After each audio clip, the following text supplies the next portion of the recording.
ಮಹಾಜನ ಪದವಿಪೂರ್ವ college, Mahajan public school ಹಾಗೂ ಮಹಾಜನ ಪ್ರೌಢಶಾಲೆಯಲ್ಲಿ ಅಧಿಕ ಶುಲ್ಕ ವಸೂಲಿ ಮಾಡಿ ವಿದ್ಯಾರ್ಥಿಗಳಿಗೆ ಹಾಗೂ ಪೋಷಕರಿಗೆ ತೊಂದರೆ ನೀಡುತ್ತಿದ್ದಾರೆ. ಸರ್ಕಾರ ನಿಗದಿಪಡಿಸಿರುವ ಶುಲ್ಕ ಪಡೆಯದೆ ಅಧಿಕ ಶುಲ್ಕ ವಸೂಲಿ ಮಾಡಿ ವಿದ್ಯಾರ್ಥಿಗಳಿಗೆ ಹಾಗೂ ಪೋಷಕರಿಗೆ ತೊಂದರೆ ನೀಡುತ್ತಿರುವ ಬಗ್ಗೆ ಕರ್ನಾಟಕ ದಲಿತ ವೇದಿಕೆಯ ರಾಜ್ಯಾಧ್ಯಕ್ಷರಾದ ನಾಗನಹಳ್ಳಿ ಎಂ ರೇವಣ್ಣ ಮಾತನಾಡಿ, ಮಹಾಜನ ಸಂಸ್ಥೆ ಈ ಕೂಡಲೇ ನಿಗದಿತ ಶುಲ್ಕ ಪಡೆಯದೆ ಹೆಚ್ಚಿನ ಶುಲ್ಕ ಪಡೆದರೆ ಮುಂದಿನ ದಿನಗಳಲ್ಲಿ ಕರ್ನಾಟಕ ದಲಿತ ವೇದಿಕೆ ಮಹಾಜನ ಸಂಸ್ಥೆಯ ಮುಂದೆ ಉಗ್ರ ಪ್ರತಿಭಟನೆ ಮಾಡಬೇಕಾಗುತ್ತದೆ ಎಂದು ಎಚ್ಚರಿಕೆ ನೀಡಿದ್ದಾರೆ. ಏನೀಗ ಖಾಸಗಿ ಸಂಸ್ಥೆಗಳು ಖಾಸಗಿ ಶಿಕ್ಷಣ ಸಂಸ್ಥೆಗಳು ಏನಿದೆ ಈಗ ಅವೆಲ್ಲ ಅನುದಾನಿತ ಶಾಲೆಗಳು ಮಹಾಜನ ವಿದ್ಯಾಸಂಸ್ಥೆ ಅಂತ, ಅದು ಪದವಿ ಪೂರ್ವ ಕಾಲೇಜು ಮತ್ತು ಪ್ರೌಢಶಾಲೆ ವಿಭಾಗದಲ್ಲಿ ಅಧಿಕ ಶುಲ್ಕ ತಗತ್ತವ್ರೆ.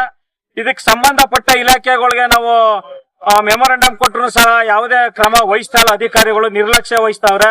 ಇದ್ರ ಈ ಅಧಿಕಾರಿಗಳ ವಿರುದ್ಧ ನಾವು ಇವತ್ತು ಪ್ರತಿಭಟನೆ ಹಮ್ಮಿಕೊಂಡಿದ್ದೇವೆ. ಮುಂದೆ ನಾವು ಒಂದು ವಾರ ಗಡುವು ಕೊಡ್ತೀವಿ ಸರ್ಕಾರಕ್ಕೆ. ಇನ್ನೊಂದು ವಾರದೊಳಗಡೆ ಇವೆಲ್ಲಾನು ಬಗೆಹರಿಸಲಿಲ್ಲ ಅಂತ ಅಂದ್ರೆ ನಾವು ಮುಂದಿನ ದಿನಗಳಲ್ಲಿ ಉಗ್ರ ಪ್ರತಿಭಟನೆಯನ್ನ ಹಮ್ಮಿಕೊಳ್ತೀವಿ. ಮಹಾಜನ ವಿದ್ಯಾಸಂಸ್ಥೆ ಅಂತ ಸರ್ ಮೈಸೂರು ಜಯಲಕ್ಷ್ಮೀಪುರಂ ಅಲ್ಲಿ ಇದೆ. ಅದು ಅನುದಾನಿತ ಶಾಲೆ ಮತ್ತು ಕಾಲೇಜು ಇದೆ, ಪದವಿ ಪೂರ್ವ ಕಾಲೇಜು. ಅನುದಾನಿತ ಶಾಲೆ ಅಂದ್ರೆ ಏನು ಸರ್? ಅನುದಾನಿತ ಶಾಲೆ ಅಂದ್ರೆ ಸರ್ಕಾರನೇ ಅವ್ರಿಗೆ ಸಂಬಳ ಕೊಡೋದು ಟೀಚರ್ಸ್ಗಳಿಗೆ.